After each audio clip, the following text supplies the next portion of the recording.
In episode 5 of Wood Academy, we used a couple of different templates, both the sled here to form our chair legs, and we had a separate template for making the bending form. And in both cases, I talked about using blind nails.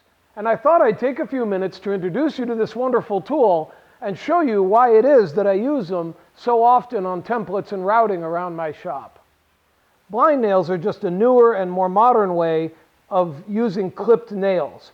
When I was younger and learning woodworking, very often when we had to hold a piece steady, we'd put a nail in, a finish nail, and then clip it with a pair of wire cutters to give it a point. The blind nail has a point on each end with a ring shank in the center, 3/16 on this side, 3/8 on that side. You also get a set which has a hole in the tip and is magnetized, so it can drive the blind nail either that way or this way, whichever way you need to.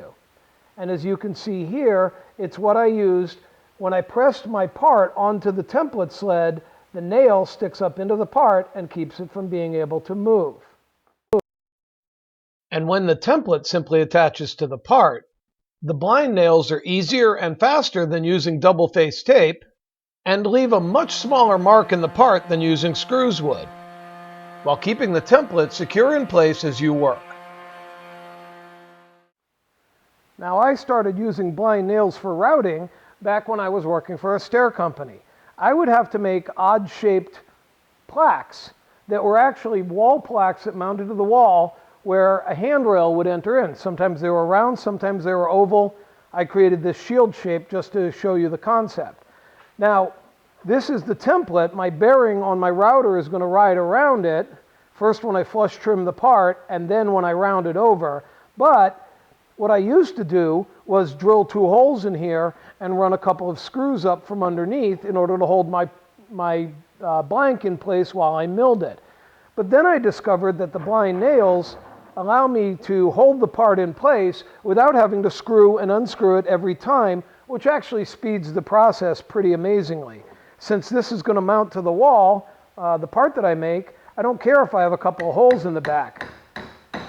So I'm going to set a couple of the blind nails with the 3/8 length inside my template because I want them to basically stay there, and the 3/16 side sticking up.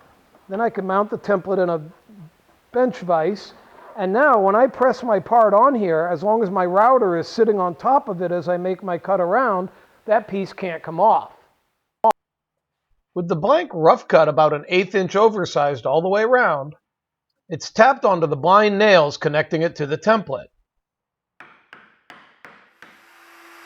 On a small, oddly shaped part like this, you do have to pay attention to grain direction to avoid blowout, but otherwise it's just a standard flush trim operation.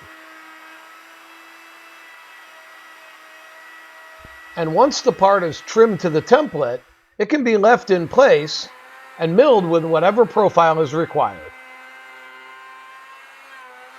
Using this technique and the blind nails, I can easily make a dozen of these plaques in an hour or so. The blind nails are even useful on my CNC machine. Slick materials like plastic or this phenolic face plywood don't always hold well using just clamps. But a blind nail between the part and the spoil board underneath the clamps makes all the difference in the world.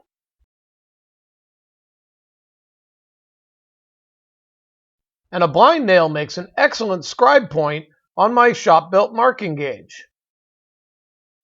FastCap's blind nails have been an excellent addition to my shop's hardware. I never know where I'm going to use them next.